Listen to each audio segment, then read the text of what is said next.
देखिए, मैं सुबह-सुबह वीडियो बनाता हूँ एंड उसको एडिट करता हूँ और एडिट करते time I was just scrolling on YouTube और मेरे फीड में एक वीडियो आई। पहले आप ये वीडियो देखो। Hi friends. आज तो मन करता है बस आपसे ही बातें करूं। देख रहे हो? आप सही बात देख रहे हो। जंतर मंतर पर जो कुछ भी हुआ देश और दुनिया ने देखा है।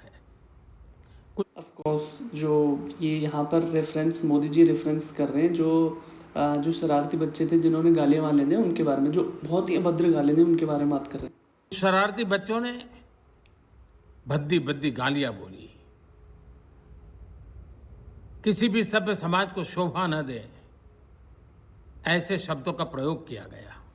ऑब्वियसली हमारे पेरेंट्स भी ये डिस्कस कर रहे थे कि ये आज की जनरेशन को क्या हो गया, मतलब इतनी अब्यूजिव लैंग्वेज क्यों बोल रही है। मुझे तो गालियां दी गई, मेरी स्वर्गीय माता को भी गालियां दी गई। न जाने कितना भद्दा स्वरूप था। लेकिन मैं आज बात करना चाहता हूं कि बचपन में गलतियां होती हैं और बचपन में गलतियों से सुधरने का अवसर भी होता है और यही तो बचपना है। और इसलिए मैं समाज के अंदर जो आक्रोश है उसको भली भांति समझ सकता हूं। देखो, यहाँ पर मोदी जी ने समाज के अंदर आक्रोश को भी समझा और उनको नादानी, उनको बहुत ज़्यादा अब्यूज़। देखो, अब वो पीएम ऑब्वियसली वो अब्यूज़ नहीं करेंगे, पर उन्होंने किस तरह से इसको मोल्ड किया कि जो जेनजीज है ना, वो भी समझे इस चीज़ को कि जो वो कर रहे थे protest, it was really good कि उन्होंने इतना बड़ा काम कर दिया। धर्मेंद्र प्रधान जी को उन्होंने इस्तीफ़ा दिलवा दिया, पर जिस तरह से कुछ लोग उसमें इन्फिल्ट्रेट हुए थे उसके बारे में जो बात कर रहे हैं, ध्यान से सुनो। एक कल्चरल शॉक है कि हमारी बेटियां इस प्रकार की भाषा कैसे बोल सकती हैं।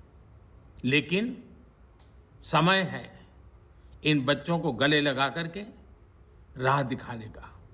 ये गुमराह बच्चे हैं, उनको राह दिखाना हमारा काम है।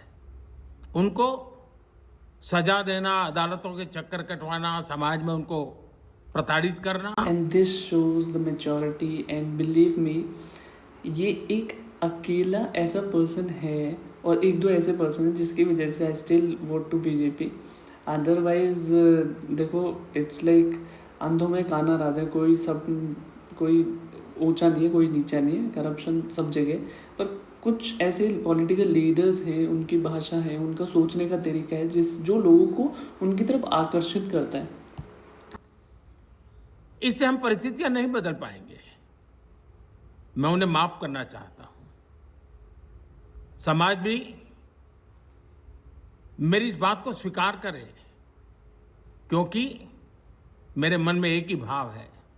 कभी कभी दांतों तले हमारी जीभ आ जाती है, खून निकल आता है, लेकिन हम दांत तोड़ते नहीं है। क्योंकि obviously we should not boycott these abusive kids. देखो, समझाना एज, अगर आप बड़े हो तो आप उनको समझाओ, ठीक है, समझा के सब कुछ होता है। अगर आप गुस्सा करोगे या फिर कोई ऐसा स्टेप लोगे तो वो और रिबेलियस बन जाएंगे। तो वो नहीं करना, हमको इंक्लूड करना है सबको समाज में।